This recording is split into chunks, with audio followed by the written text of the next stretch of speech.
It's Kid Tannen.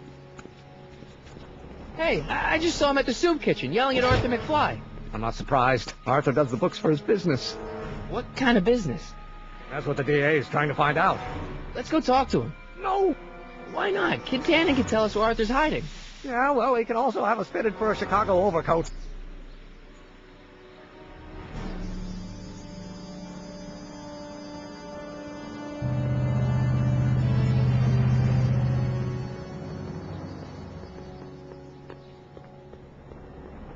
What the hell, Matches? You got kiwi all over my socks! Sorry, boss.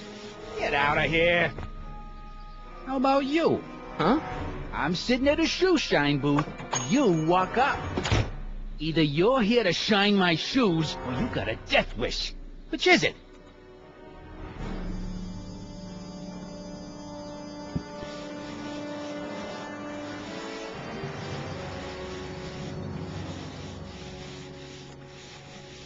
I'm looking for a guy named Arthur McFly. He's my, sort of a relative. Well, he's my employee. He's very busy today.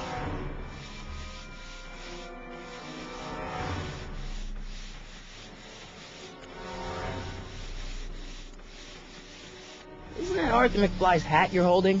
It was McFly's hat. Now, it's my peanut ball.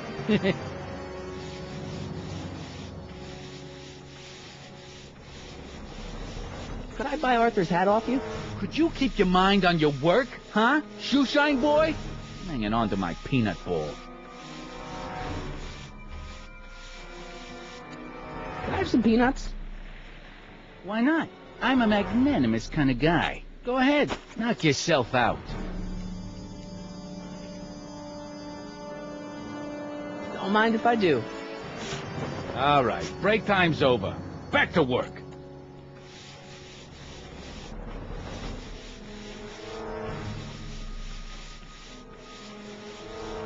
About Arthur McFly. Yeah? So, when do you think Arthur will be leaving the office? When I tell him he can leave the office. Hey, you missed a spot. Since you're Arthur's boss, you know where he is, right? He's at the, office. Where's the office? I forget. So, one more thing about that hat. You're testing my patience, boy. Never mind. I guess you won't talk about your business. Why not? I got nothing to hide. I recently acquired controlling interest in the Sisters of Mercy soup kitchen.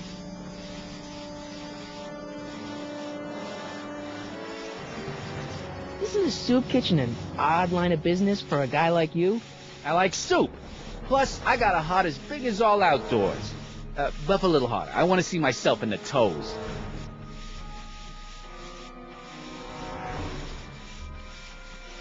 How's that? Shiny enough?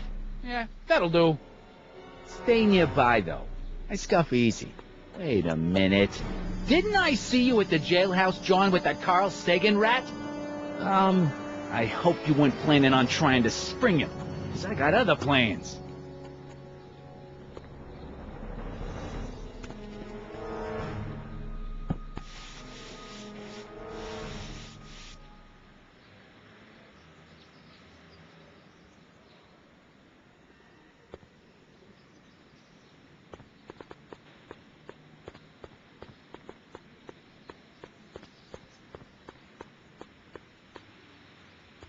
Hey, Miss Strickland. Oh, hello, Mr. Corleone. Try not to draw any undue attention my way. I'm on the trail of a hot new scoop, as we in the newspaper business say.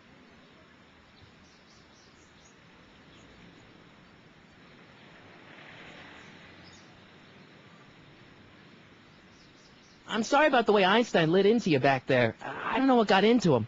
Well, I hope you've learned to keep him under control. Yeah, I found someone to keep him distracted. Very good. Now let's see if you know your multiplication tables. What's the scoop? I've heard rumors that something shady is going on at the Sisters of Mercy soup kitchen. It's under new management, you know. And, oh, we mustn't jump to any conclusions. Not till the facts are in. I hope to heaven it is just a rumor. That soup kitchen is the front line in the good fight. If it goes bad, what will happen to the Stay Sober Society? Not to mention all the charitable institutions that depend on me for soup deliveries.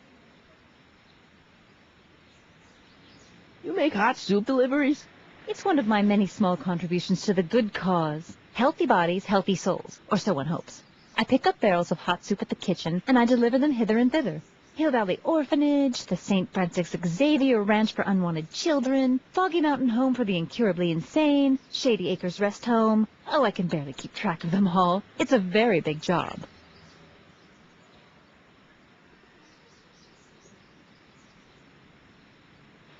I got a book. Oh? Where?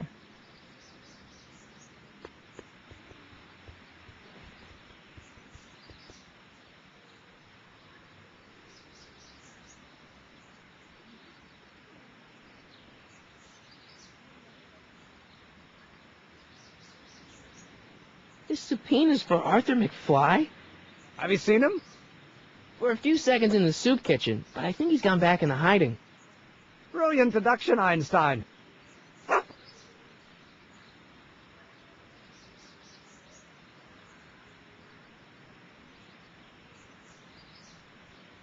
This might be a stupid question, but couldn't you have designed your rocket-powered drill to run on a fuel that, isn't illegal?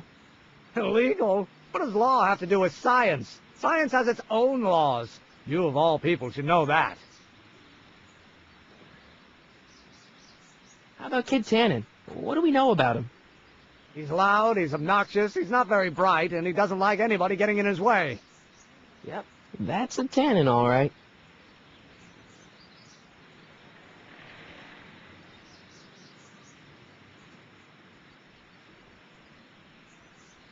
We'll get that subpoena delivered, or my name isn't... Michael Corleone! Yeah. Hey, how you doing, Einie? Einie? It's short for Einstein. Einstein, of course, because he was a patent officer just like you.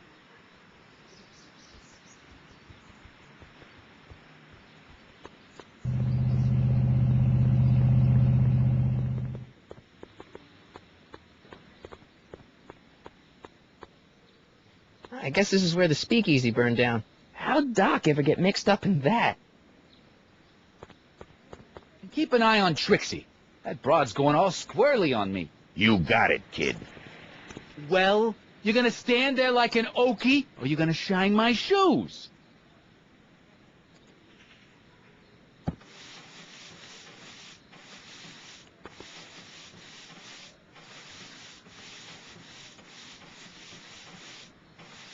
Hey, I represent United Charities of Hill Valley. Can you authorize me to pick up soup from your establishment and deliver it to some very deserving souls? Nah, that Strickland dame's got the charity racket pretty much locked up. No point in giving her competition.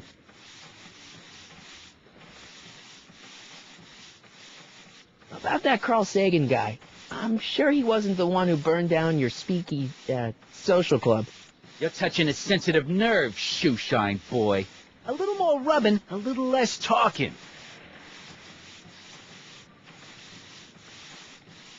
Edna Strickland thinks your soup kitchen might not be on the up and up. That dame gets on my nerves. Got a great pair of gams, though. So one more thing about that hat. You're testing my patience, boy. Could I buy Arthur's hat off you? Could you keep your mind on your work, huh, shoeshine boy? I'm hanging on to my peanut ball. Never mind. How's that? Shiny enough? Yeah, that'll do.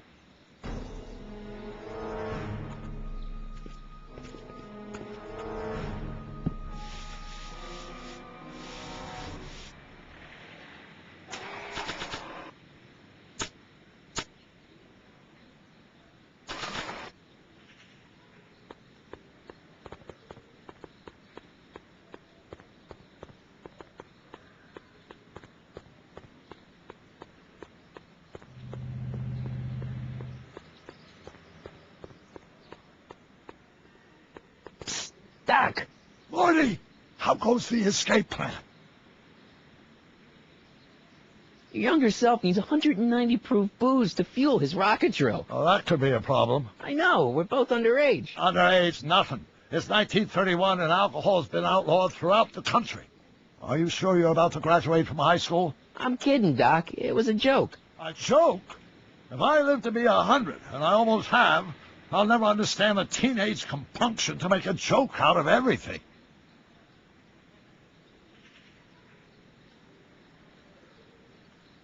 How'd you wind up in jail in 1931 anyway? During my trip to the past, I decided to look into one of Hill Valley's unsolved mysteries. The fire at the Speakeasy. Exactly.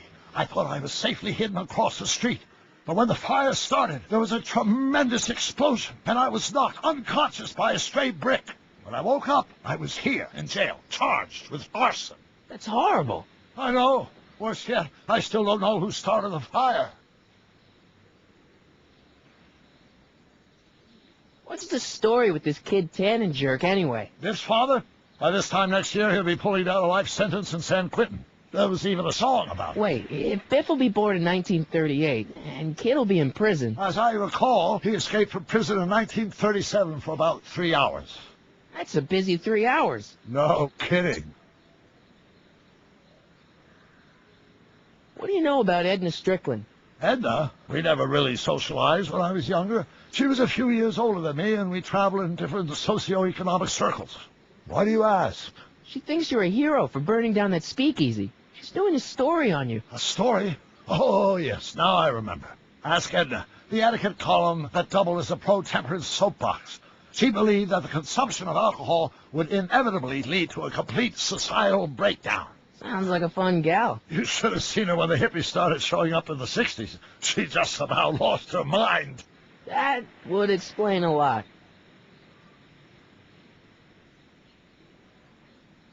Hang in there, Doc.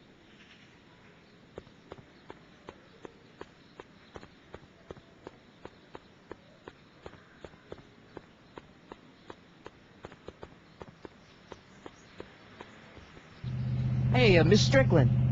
Oh, hello, Mr. Corleone. Try not to draw any undue attention my way. I'm on the say.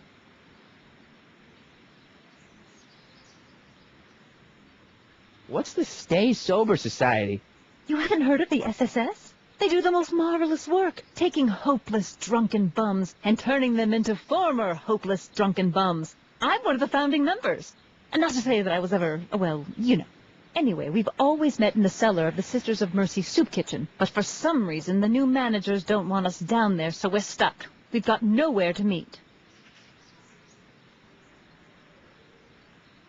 I know a place where the Stay Sober Society can meet. Oh? Where? The Brown residence. You mean Judge Brown's place? Yeah, I happen to be good friends with his son Emmett, and he's told me the judge would love to lend his place out for, you know, good causes like yours. Really? Why, that's the most generous, public-spirited offer I've received in a month of Sundays. Please, tell your friend Emmett we accept. The meeting isn't due to start for a little while, so that'll give our people some time to set up.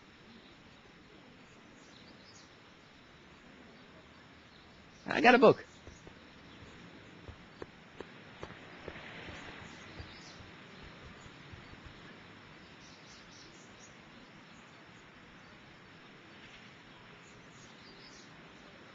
But couldn't you tweak your engine design a little so it runs on something else? Like what? I don't know, gas maybe? Gasoline? Phew, yesterday's news. You'll see. By 1940, automobiles will all run on pure alcohol.